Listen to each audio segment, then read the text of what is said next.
Salad सलामत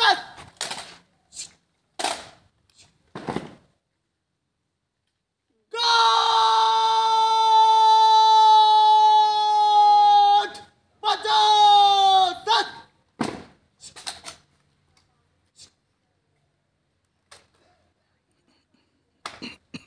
श्रीमान 6 पे बटालियन रिपोर्टर गार्ड गार्ड आपके निरीक्षण के लिए हजरत जय श्रीमान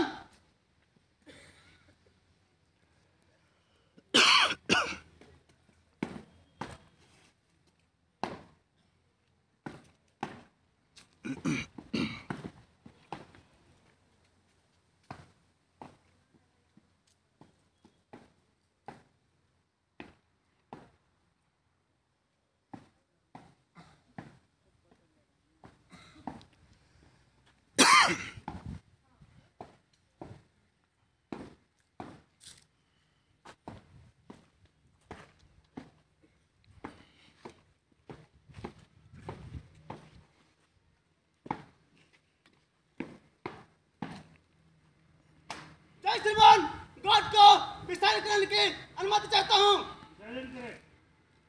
जय श्रीमान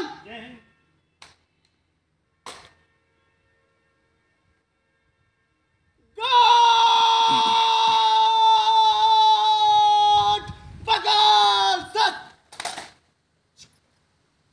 संतरी खड़ा सत गार्ड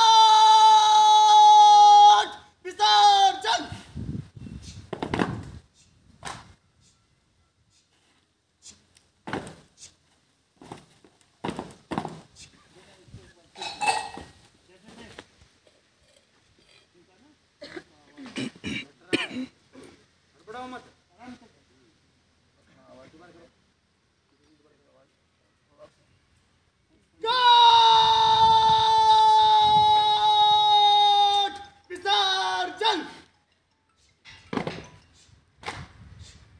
भूख पे तैयारी है मेरे खुशियों को खुशी के लिए अपने खुशियों को मारा और पूछा अब खुश है ना बेटा।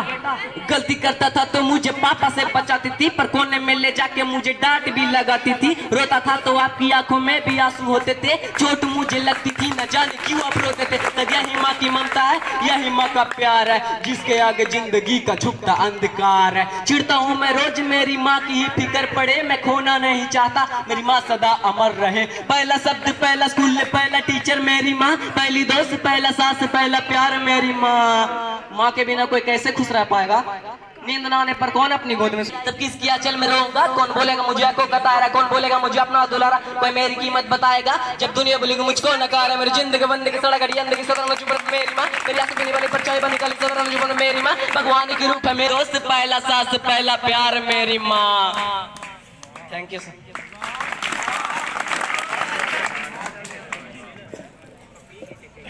That was indeed a इसी के साथ मैं बुलाना चाहूंगी दया कॉलेज की सुमन को। Now please welcome Suman on the stage. Would like everyone to give a huge applause to Suman.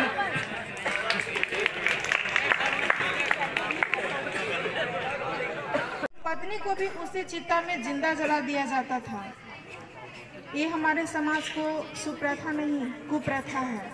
आज भी हमारे समाज में यही हो रहा है।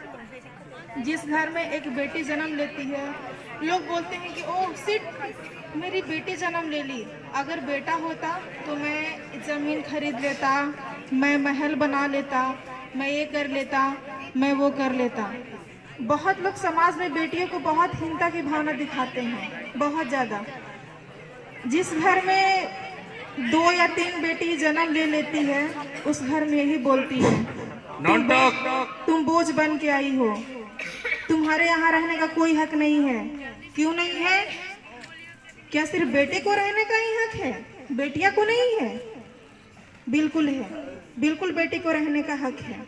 लोग यही बोलते हैं अब तो मेरी बेटी जन्म ले ली अब मुझे शादी करने होंगे। जैसे ही बेटी जन्म लेती है उसके बाद से सबको यही रिस्पॉन्सिबिलिटी हो जाता है अब इसके लिए ये सामान खरीदेंगे वो सामान खरीदेंगे बड़ी हो जाएगी, पढ़ाने लिखाने में बहुत ज़्यादा खर्च आ जाएगा, क्यों नहीं इसको हम चूल्हा में काम करने के लिए या फिर और कुछ करने के लिए, सिर्फ काम, आगे की प्रोसेस कुछ नहीं। ऐसा क्यों किया जाता है हमारी बेटियों के साथ, हम लोगों के साथ? क्या यही हमारे समाज से ही है? ये सब सारी हमारे समाज की कुप्रथाएं हैं। इसी कारण पहले जब जिस घर में 2-3 बेटियां होती है, उस घर की सास अपनी बहू को यही बोलती है, तुम्हारी 3 बेटियां हैं, तुमको इस घर में रहने का कोई जगह नहीं है, तुम बाहर जाओ। क्यों बाहर जाएगी? अभी तो एक बेटी है। क्या सिर्फ लड़के जन्म ले लेंगे और बेटियां जन्म नहीं लेगी तो क्या हमारा समाज आगे तक चलता रहेगा? कभी नहीं चलेगा, क्योंकि हमारा जीवन में जितना होना बेटा का है उतना होना बेटियों को भी है। कुछ लोग बोलते हैं कि बेटा बहुत भाग्य से होता है, कुछ लोग बोलते हैं कि बेटा बहुत भाग्य से होता है। अजी मैं बोलती हूँ, अगर बेटा भाग्य से होता है तो बेटी सौभाग्य से होती है। बेटा की